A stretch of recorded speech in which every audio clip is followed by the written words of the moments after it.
कक्षा 10वीं के हमारे सभी विद्यार्थियों, आप सभी जानते हैं मैं लगातार आपकी तैयारी करा रहा हूं और इसी श्रृंखला में आपका जो मैथ्स का जो पेपर है एमपी बोर्ड में आपका 23 सितंबर के लिए मैं पेपर आपका सोल्व करा रहा हूं। ठीक है, बिल्कुल सॉल्यूशन के साथ और समझाऊंगा ताकि हमारे बच्चों को अच्छे से समझ में आए। देखिए, पहला प्रश्न पढ़ते हैं और अच्छे से समझिएगा, ये प्रश्न पत्र में से आपका 90% आपके एग्जाम में आने वाला है। मैं 2 पेपर दूंगा, ओनली 2 पेपर। ठीक है, 2 तरह के पेपर मैं दे रहा हूं बस ऑल एमपी के लिए, जहां आपको कुछ बचने की जरूरत नहीं है। यही आपका एकदम इसी में से पूरा प्रश्न आ रहा है। द्विघात बहुपद की घात होगी। देखिए, द्विघात जो बहुपद है उसकी घात कितनी होती है बच्चों? तो नाम में ही लग रहा है, द्विघात का मतलब होता है 2 घात वाला। ठीक है, -2 और 5 शून्यक वाले बहुपदों की संख्या होगी। ध्यान देना, यदि बहुपद एक है, ध्यान दीजिएगा, नोट करिएगा बात को, वार्षिक के लिए भी इंपॉर्टेंट बात है। एक बहुपद है, कैसा है? एक बहुपद है और उसके शून्य कितने निकलेंगे? तो 2 शून्यक निकलेंगे। कितने शून्यक निकलेंगे भैयू? 2 शून्यक निकलेंगे। यहां पर हमारे बाबू आप देखो ध्यान से कि शून्य कितने, एक तो -5 है और 2 है, 2 शून्यक है, तो बहुपद कितने हो सकते हैं? एक बहुपद होगा, सीधी सी बात है। ठीक है, इसके बाद में अगला देखिए, माइनस बहुपद है आपका x² - 3 के शून्यक होंगे। बहुपद x² - 3, इसके शून्य कितने होंगे? देखो, इसके शून्य अभी मैंने बताया है कि जैसे आप इस x² - 3 को लेके जाओगे तो बराबर के उधर शून्य के लिए बच्चों 0 लगता है। क्या लगता है? 0।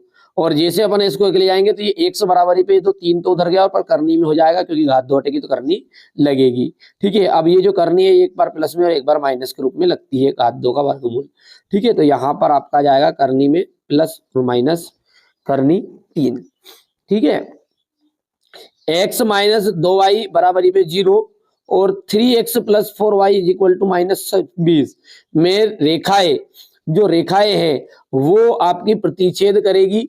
क्यों करेगी? क्योंकि यहां पर जो स्थिति है वो a1/a2 is not equal to है b1/b2। ये स्थिति बनी, आप सूत्र में रख के देख भी सकते हैं। ठीक है, अगला देखिएगा, क्वेश्चन नंबर 5 है, यदि द्विघात समीकरण ax² + bx + c में विविक्तकर का मान 0 है। देखो, विविक्तकर का जो मान है ना वो 0 रहता है तो मूल आपके बराबर होते हैं। कैसे होते हैं? मूल बराबर होते हैं। मान यदि 0 है तो मूल बराबर होंगे, भिन्न नहीं होंगे। कैसे होंगे? बराबर। ठीक है, तो ये आपका मूल बराबर और वास्तविक होंगे। भिन्न कब होते हैं? जब यदि उसका मान जो है b² - 4ac का जो मान है वो है बड़ा है किससे? 0 से, यानी कि प्लस में उत्तर जाए -4 प्लस का 5 प्लस का 7, तो जब प्लस में आएगा तो यहाँ पर आ जाएंगे। और कोई मूल का वास्तविक कब नहीं होंगे? जब ऋण में उत्तर आ जाएगा। अब देखिए, एपी है 10 7 4 में 10वां पद बताना है। कौन सा पद बताना है? 10वां पद। 10वां पद का सूत्र क्या है हमारा? a + 9d। ठीक है, a + 9d, a का मान कितना है? 10 है, प्लस 9 इंटू डी का जो मान है वो डी का मान निकलेगा -3। तो नौत्या हो जाएगा बच्चों 27, और 27 में से 10 गया तो -17। एकदम यहाँ पर राइट आंसर रहने वाला है। अब है रिक्त स्थान। ठीक है, रिक्त स्थान को देखिए, पहला है हमारा ax² + bx + c एक बहुपद का उदाहरण है। ठीक है, एक बहुपद का उदाहरण है। तो कौन से बहुपद का उदाहरण है ये? आप जानते हैं कि घात 2 है, तो इसलिए ये कौन सा बहुपद है आपका? द्विघात बहुपद का उदाहरण है। समीकरण जो है 3x² + 2x + 1/3 is equal to 0 में विविक्तकर कितना है? विविक्तकर आ जाएगा 0। जब किसी अनुक्रम में पदों को किसी नियम के द्वारा लिखते हैं, जब किसी अनुक्रम में पदों को किसी नियम के द्वारा लिखा जाता है तो इसे क्या कहते हैं? तो इसे कहते हैं श्रेणी। क्या कहते हैं बाबू? श्रेणी कहते हैं। सभी वर्ग होते हैं समरूप। कैसे होते हैं सभी वर्ग? समरूप। किसी बिंदु x अक्ष की दूरी, किसी बिंदु की x अक्ष से मूलों की प्रकृति होगी। अच्छा, मूल किसकी प्रकृति कैसे निकालते हैं, तो उसको देखते हैं अपन। B square minus 4ac is equal 0। बोलो बी स्क्वायर यानी बी का मान कितना है, यहाँ पर ए का मान है 1, बी का मान भी 1 है, सी का मान है माइनस का 1। तो 1 की घात 2 माइनस 4 गुणित ए यानी कि, हाँ बोलो 1 गुणित सी यानी माइनस इक्वल टू 0। अब देखो एक करना 1 और ये 4 करना कितना हो जाएगा 4। तो 4 ने कितना किया 5 इक्वल टू 0। यानी यहाँ पर जो है प्लस वाला चीज है, गिनती जब प्लस में आए तो मूल जो है होंगे बच्चों वो वास्तविक होंगे। मूल कैसे होंगे, वास्तविक होंगे, और भिन्न भिन्न हो सकते, कोई से भी हो सकते हैं। एपी 10 7,4 का 30वां पद कौन सा है। यहाँ पर देखिए 30वां पद बोल रहा है बेटा, है ना, मिस्टेक है, ये मिसप्रिंट है, ठीक है। तो 30वां पद, और 30वें पद के लिए आपको क्या करना पड़ेगा, A13 यहाँ पर सोल्व करते हैं अपन।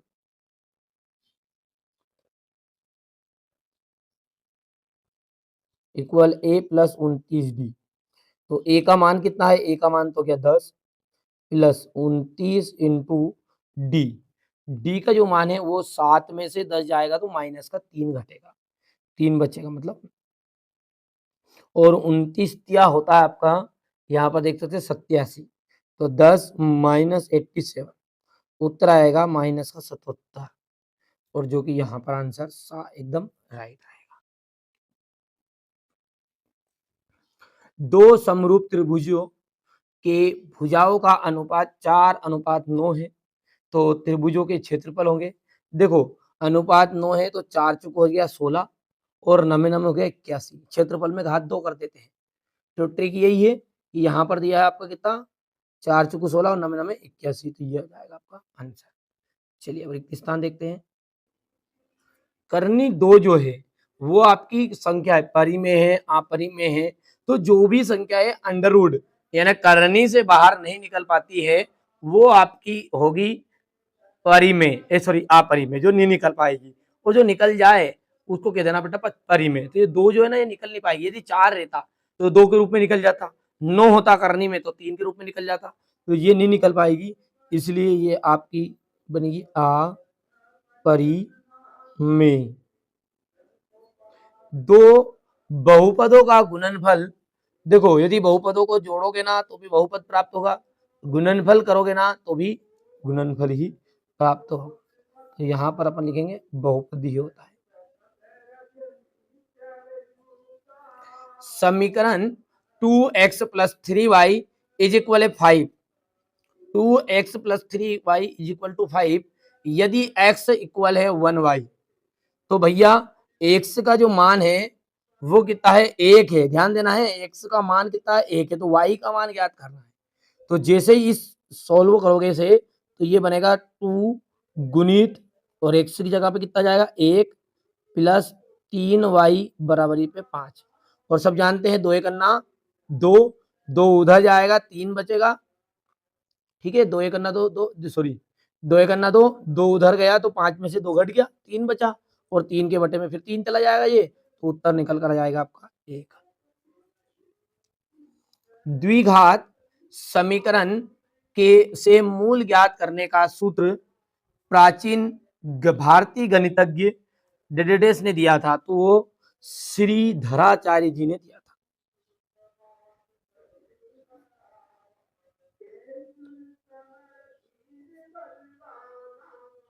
श्रीधराचार्य जी। वर्ग समीकरण x-1 और x+1 के मूल क्या होंगे। देखो दोनों के उधर बराबर के उधर 0 कर देंगे तो x-1 इज इक्वल टू 0, उधर जाके ये प्लस का 1 हो गया कोमा, और ये प्लस वाला काय का हो जाएगा माइनस का, तो 2 मूल प्राप्त हुए, एक तो प्लस का एक और एक जो माइनस वाला वो प्लस हो जाएगा, प्लस वाला माइनस हो जाएगा। समांतर श्रेणी में कोई 2 लगातार पदों का अंतर, कोई 2 लगातार पदों का जो अंतर है वो आपका सार्व अंतर कहलाता है। घात बहुपद है, त्रिघात बहुपद है जिसमें घात 3 हो वो त्रिघात बहुपद कहलाएगा। तो ये आपका ऑप्शन राइट रहेगा। रेखिक बहुपद है, रेखिक जिसकी ये घात 1 हो तो ये ax प्लस बी, ये आपका रेखिक बहुपद कहलाएगा। द्विघात समीकरण है x square minus 1 is equal to 0, तो एक बार प्लस में और एक बार माइनस में, तो जब आप इसको सोल्व करोगे ना तो एक बार प्लस में और एक बार माइनस में वाला ये उत्तर आपका निकल कर आ जाएगा। द्विघात समीकरण x ब्रैकेट में x माइनस 3 इक्वल टू 0 के मूल, तो x माइनस जो 3 है, देखो एक बार तो इसका 0 आ जाएगा, जैसे सोल्व करोगे तो x इक्वल टू 0 और x minus 3 is equal to 0, तो उत्तर कितना आया निकल कर, एक बार तो 3 आया और एक बार कितना आया है 0 आया है। तो ये आपका चौथा उत्तर सही है, हो गया। अगला, त्रिभुज समरूप होते हैं, त्रिभुज समरूप होते हैं, पांचवा जो है तो समबाहु त्रिभुज, समांतर श्रेणी में एनवा पद, तो A N equal A plus N minus 1 D, ये छठा। सत्य सत्य छाट कर आपको बताने हैं, 1/करनी 2 एक परिमेय नहीं, जब भी करनी लगी रहे और करने से बाहर नहीं आए तो वो कहलाते हैं आपके अपरिमेय, इसलिए ये बात होगी आपकी असत्य। शून्य बहुपद की घात, शून्य बहुपद की घात अपरिभाषित होती है, शून्य जो बहुपद है उसकी घात अपरिभाषित होती है क्या, तो बिल्कुल ये सत्य बात है। दो चरणों में रेखिक समीकरण के अनेक हल होंगे, दो चरणों में रेखिक समीकरण के अनेक हल नहीं होंगे, केवल एक हल होगा, ये भी आपका असत्य है। और A X plus B equal to 0 एक द्विघात समीकरण, तो द्विघात समीकरण कहां से होगा, जिसकी घात 1 हो वो आपका रेखिक होता है, तो ये आपका असत्य होगा। जब वर्ग समीकरण के दोनों मूल समान हो, जब वर्ग समीकरण के दोनों मूल कैसे होंगे, समान हो, तो विविक्त कर कितना होगा, विविक्त कर 0 होता है, तो सत्य बात है।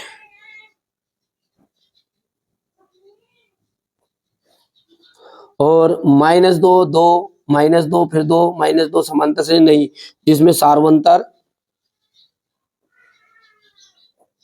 सार्वंतर समान हो वही आपका समांतर श्रेणी कहलाएगा, बाकी समांतर श्रेणी नहीं कहलाएगा। अब एक वाक्य में उत्तर, ये संख्या 156 के अभाज्य गुणनखंड निकालिए, तो 156 के अभाज्य गुणनखंड निकालने का तरीका ये है, 2 7 14 2 8 16 2 3 6 और 2 इनाम 18 3 1 3 3 3 9 13 1 13, तो कितना निकल कर आया, 2 की घात 2 गुणित 3 गुणित 13। रेखिक बहुपद की घात होती है, रेखिक बहुपद की घात होती है 1। यदि 2 संतरों और 5 सेबों का मूल्य 70 रुपये है तो इस स्थिति का रेखिक समीकरण के रूप में प्रदर्शित करिए। देखो 5 सेब है, सेब है मतलब, तो 5 x हो गया प्लस 70 है तो 70 y हो गया, और इज इक्वल टू आपको लिख देना, आपको सॉरी गलत बोल दिया है, ये मेरे पास नहीं है, 2 संतर है, 2 संतर है तो 2x प्लस 5 सेब है तो 5y और रुपये पूरे 70 है, तो ये समीकरण बन गया। द्विघात समीकरण का मानक रूप होता है उसका ax² plus bx plus c is equal to 0। वर्ग समीकरण है आपका ax² plus cx plus b में मूलों का योग कितना होगा, तो मूलों का जो योग होगा वो रहेगा आपका, मूलों का योग अल्फा प्लस बीटा, ये जो निकल आया माइनस का b/1, और इसका 10वें पद का मान, 10वें पद का मान जो है वो कितना होगा, तो 10वां पद होगा आपका a10, और a10 का फॉर्मूला अपन लगाएंगे तो a10 इक्वल होता है a प्लस 9d। a का मान बताओ, a का मान है 2 प्लस 9 इंटू d का मान 7 में से 2 गया तो 5, 9 5 45, 2 गुणित 45, 2 प्लस 45, तो उत्तर आ जाएगा 47, तो यहाँ पर 47 आंसर आ जाएगा। अब यहाँ पर देख सकते हैं एचसीएफ कितना अपना 306 और 657 का 9 दिया है, तो एचसीएफ एलसीएम है, एलसीएम ज्ञात करना आपको। ये क्वेश्चन नंबर 7 देख सकते हैं, ये क्वेश्चन नंबर 8, 9, 10 यहाँ से देख सकते हैं, ये 11, 12, 13, 14, 15, 16 हो गया इतना। क्वेश्चन नंबर 17 देख सकते हैं आप, क्वेश्चन नंबर 18, 19, 20, 21, 22 और ये 23 हो गया। तो ये मैंने आपको क्लास 10th के मैथ्स के लिए एक पेपर सॉल्व कराया है। सिंपल पेपर ये बच्चों है ना, कोई रियल पेपर नहीं है। आप अच्छे से तैयारी करिएगा, इसके बाद में अपन जानेंगे सेट भी। चलिए मिलते हैं अगले वीडियो में। आप तो बढ़िया से तैयारी करिएगा, अच्छे से रिसर्च करिए, पढ़िए, खूब पढ़िए, खूब बढ़िएगा। त्रैमासिक के लिए इतना ही, अपन वार्षिक परीक्षा के लिए अच्छे से अपन सॉल्व करेंगे पूरी PDF के साथ सॉल्यूशन। चलिए मिलते हैं अगले वीडियो में।